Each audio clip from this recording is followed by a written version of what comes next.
Hello, beautiful beings. Welcome back to my channel. I'm here trying to fix my legs. How do I sit properly? um, I mentioned in a few videos back, that you can get addicted to the pain of your limiting beliefs. You can get addicted to the negative emotions from your trauma, from your past. And I wanted to elaborate a little bit more on that subject. And for today's video, we're going to be reading from Dr. Joe Dispenza's Breaking the Habit of Being Yourself. This is an excellent book. I love this book and I love Dr. Joe Dispenza.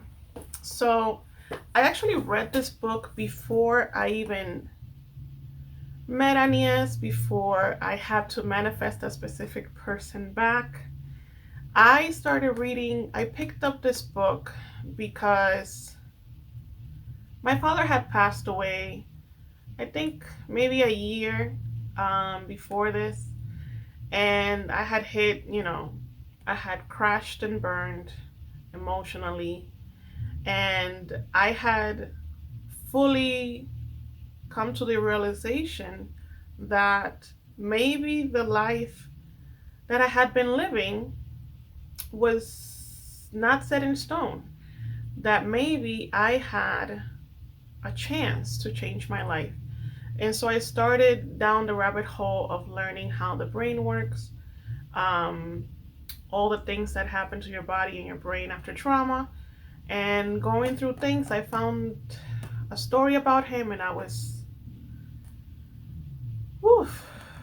amazed. So if you don't know about Dr. Joe Dispenza, he had a very serious accident many years ago where he had a lot of major ruptures in his spinal cord.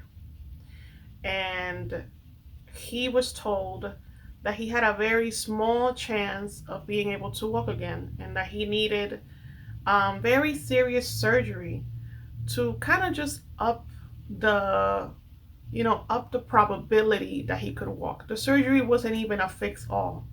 It was kind of like, we'll see how much better this can get you to your end result. And he was a chiropractor. He had his practice.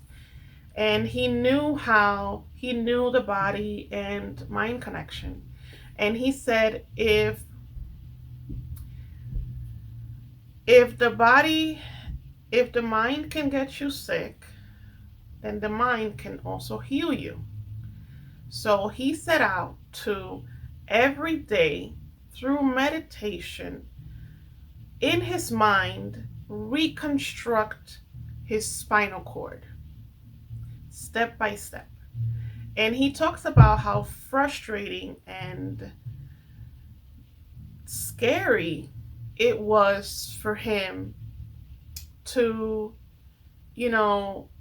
think that he might not be able to walk again. So every day he had to overcome himself, overcome his fears, and get to a point in meditation where he could focus on reconstructing his vertebrae and getting better. And he did it. He healed himself. This is not his first book. I think this is his second book. And if you have this book, you can join me reading. If you don't have it, I would highly suggest you read it. I have it linked in my description box below. And we're going to be on page 73. Actually, no, we're going to be on page 53 on the chapter called I can't talk, on the chapter called Overcoming Your Body. And it says, every time you have a thought, there is a biochemical reaction in the brain. You make a chemical. And as you learn, the brain then releases specific chemical signals to the body, where they act as messengers of the thought.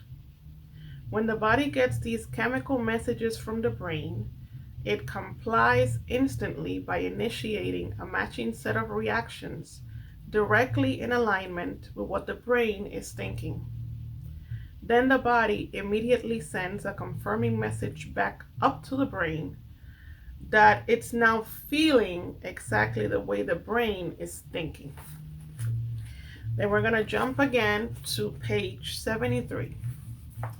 And it says the body is so habituated to memorizing the chemical records of our past experiences that it grows attached to these emotions. In a very real sense, we become addicted to those familiar feelings.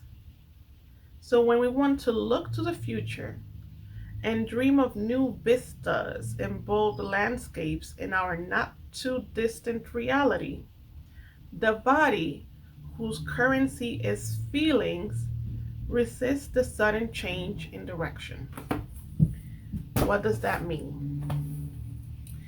Every time you have a thought, you make a chemical. So we know that when I'm doing EFT tapping, I always say that the body is where the emotions get stored, right? So for a lot of people that have had trauma in their life, if you don't know how to transmute or work through that trauma or through those emotions effectively, those emotions get stuck in the body. So when you go through something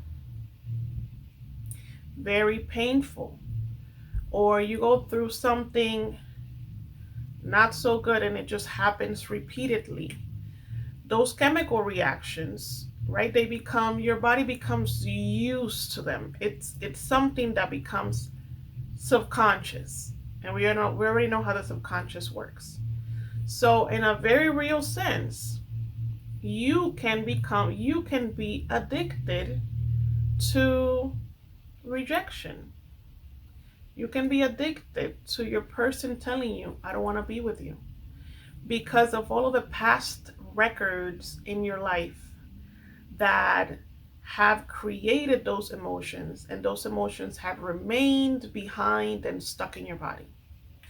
So that is one of the many reasons why being consistent with this work and understanding that there is not just the manifesting aspect, but there's also the healing the body from all of these traumas,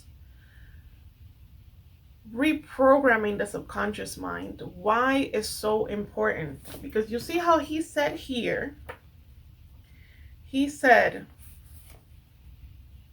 so when we want to look to the future and dream of new vistas and bold landscapes in our not too distant reality, the body, whose currency is feelings, resists the sudden change in direction. When you start your 10,000, 10K affirmation challenge that I've been kind of like hearing about in like some Facebook groups or whatever, when you start that challenge, or when you start anything at the beginning, when you start to change direction, when your mind is used to going to thinking a certain type of thought, and you start to shift that, and your body's not used to that change, your body is going to fight you. How does it fight you? Anxiety attacks, panic attacks, extreme fear, all of your traumas popping up. When shit hits the fan, as in manifestations happening left and right of a bunch of bullshit, and you're like, but what the fuck? Why am I manifesting all these bad things when I'm working, on this? Your body's fighting you. It's resisting.